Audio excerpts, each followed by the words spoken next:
Let me see. The next speaker on the podium will be Honorable Mkinga for 14 minutes.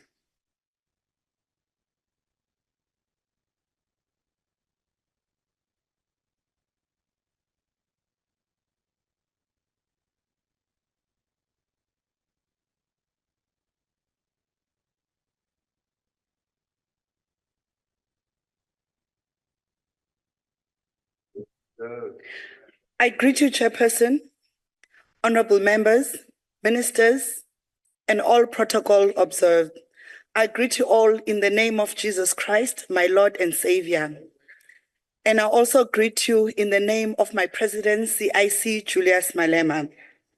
Not the same person. My president mentioned earlier this year during a EFF jazz concert,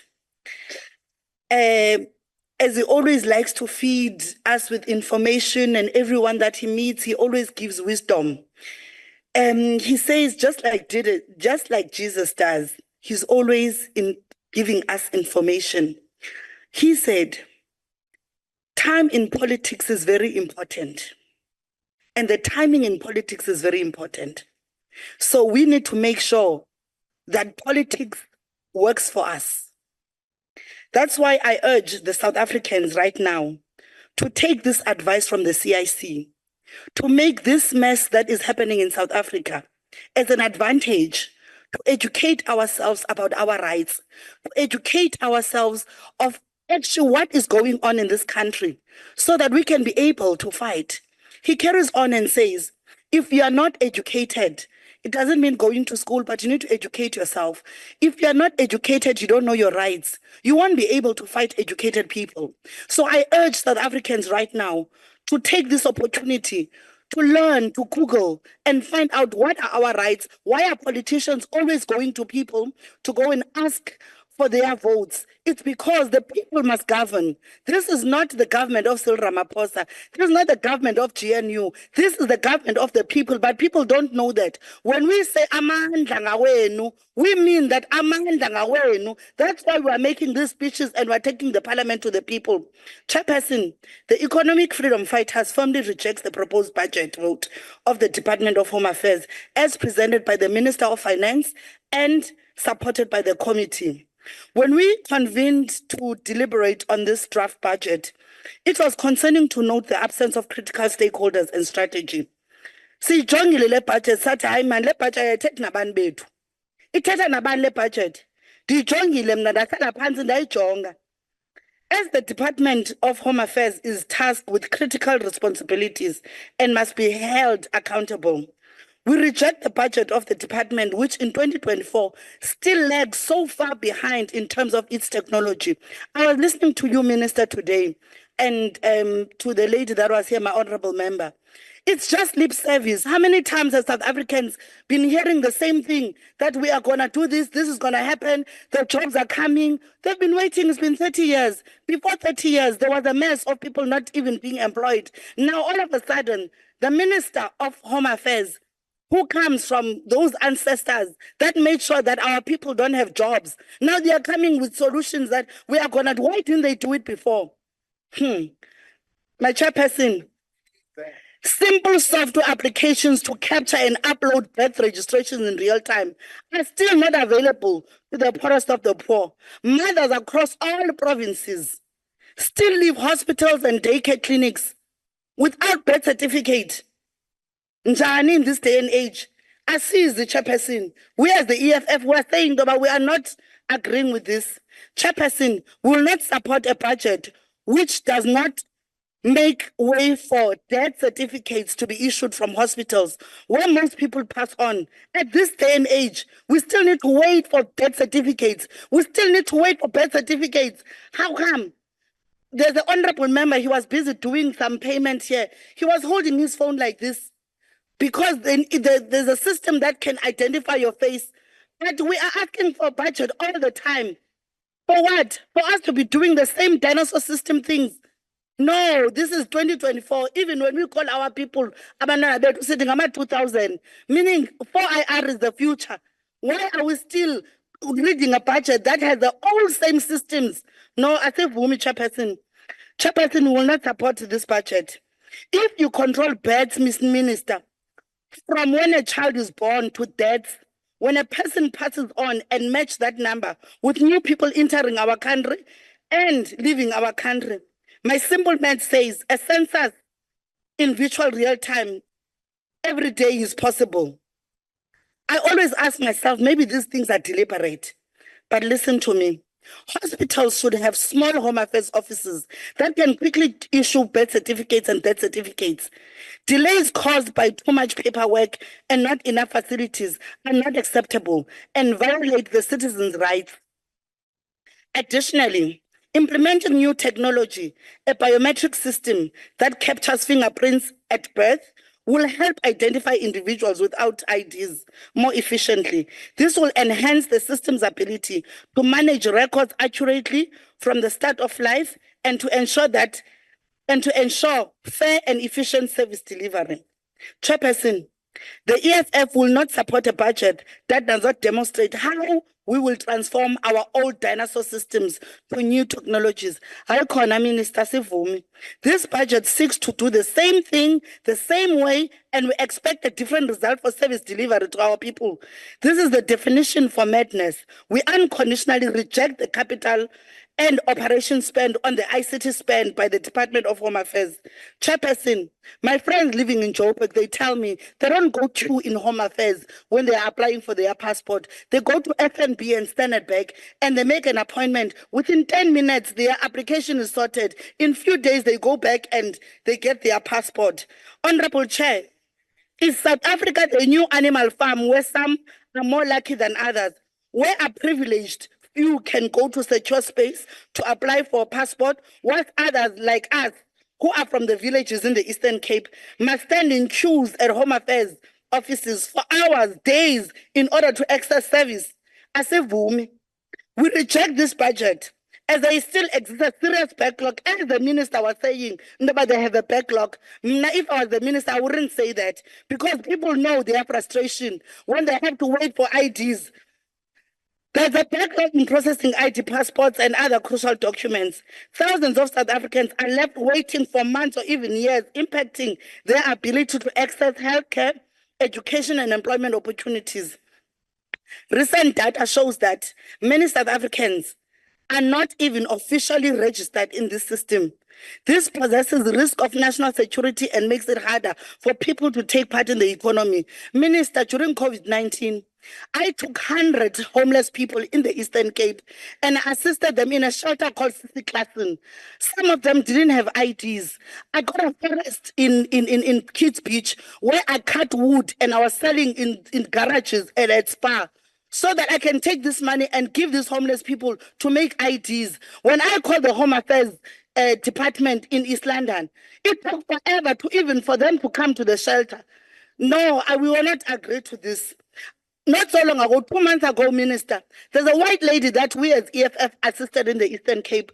Her name is Jasmine Rose. Jasmine's child waited for 3 years to get a birth certificate. If the EFF didn't come to the rescue, Jasmine Rose would not have the birth certificate of her child. We went to the Home Affairs. Even when we went, we were told to come back next week because the supervisor is in Mdantsane. We have to wait to come back next week. Does Jasmine Rose have this money? By the way, Jasmine Rose is a white person. When you guys say that the EFF doesn't want people, no. What we don't want racism, and we just want our land back. We had the Jasmine Rose. You can Google it. It's all over. We went there. Home Affairs offices across the country are severely understaffed. This is not that it doesn't lead only to prolonged waiting times, but also forces citizens to make multiple trips, often at their own expenses, yet there are no jobs. You were saying now South Africans don't have jobs. Why does Home Affairs always say, come back next week, you'll wait for an SMS? Where must they get their money? Is this budget going to include the taxi fares for people to claim back? Minister, I just want to know, I hope you're going to answer me. This department has over the years failed in its duty to implement robust systems to manage immigration and citizenship affairs efficiently. These failures have serious consequences impacting both national security and individual rights. This budget does not focus on the important issues that affect the Department of Home Affairs and the people it serves.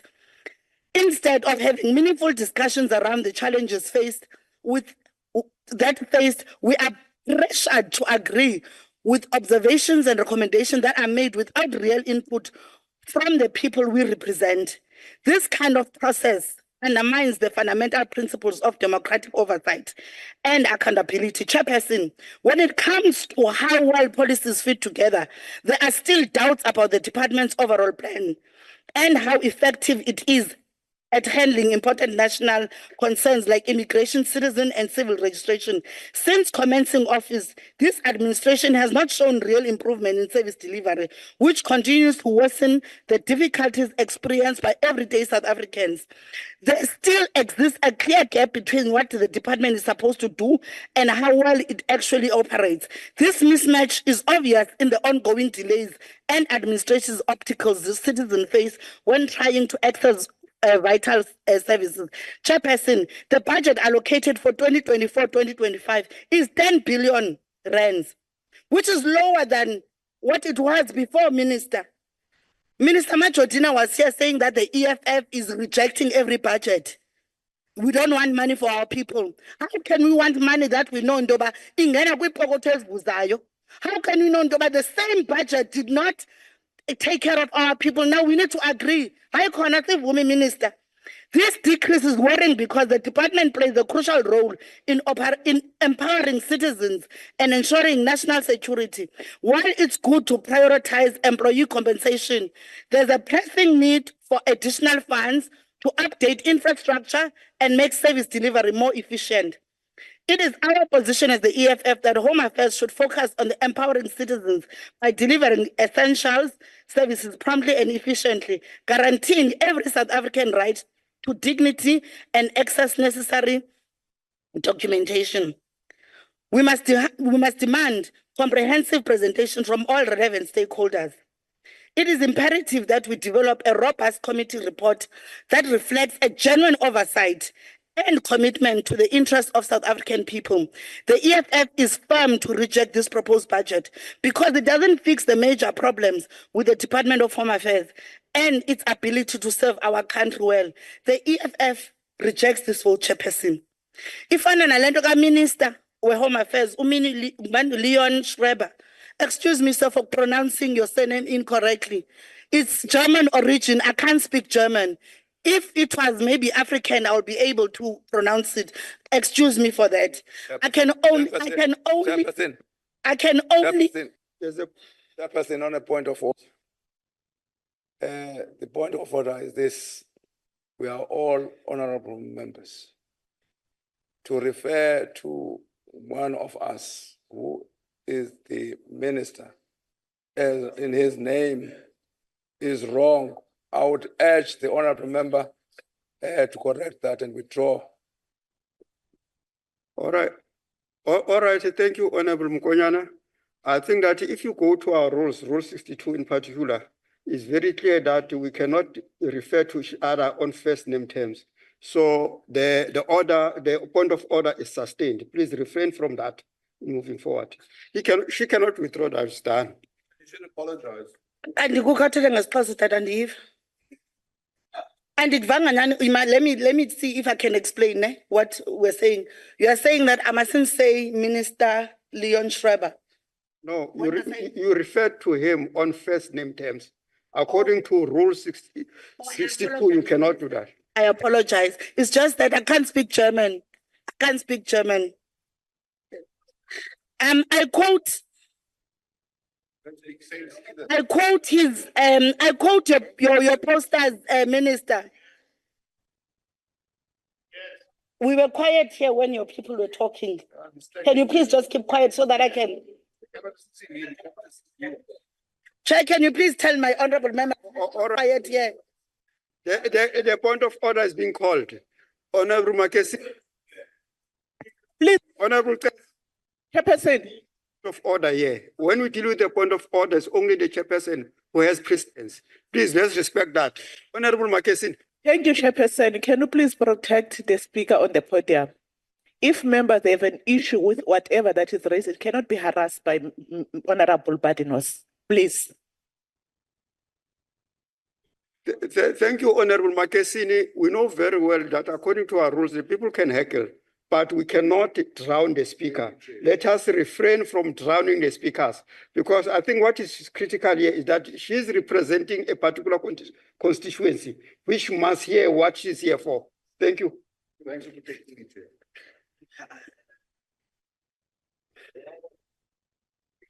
I quote you, Minister. You've got posters that are going viral on social media. One of them reads, in the coming year, Home Affairs will increase the number of inspections, restaurants, spaza shops, farms, and mines by over 50% in order to take action against people illegally employed, including deportations. He says that no one will want to visit or invest if we allow our country to be in a mess.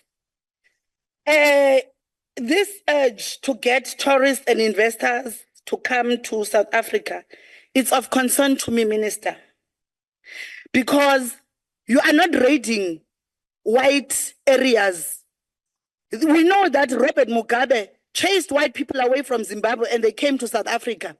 Why don't you start here in Camps Bay and here in Cape Town and just raid white people? I think the Donbass era must come back so that every white person can take out an ID so that we can scan. Minister Usenzo Mchulu needs to start with the white people, not always to be starting with black people. Minister, you need to change your posters. You need to mention that even in white communities, and we want to see it on TV. We don't want to see our black brothers and sisters only. What are the white people that are here? People left Israel with wars in Israel and they came to South Africa. They haven't gone back. Did you check those, Minister? Why are they always chasing black people? Black people are always oppressed. You want Honorable Mpinga, your time has expired. Unfortunately, can you take a seat?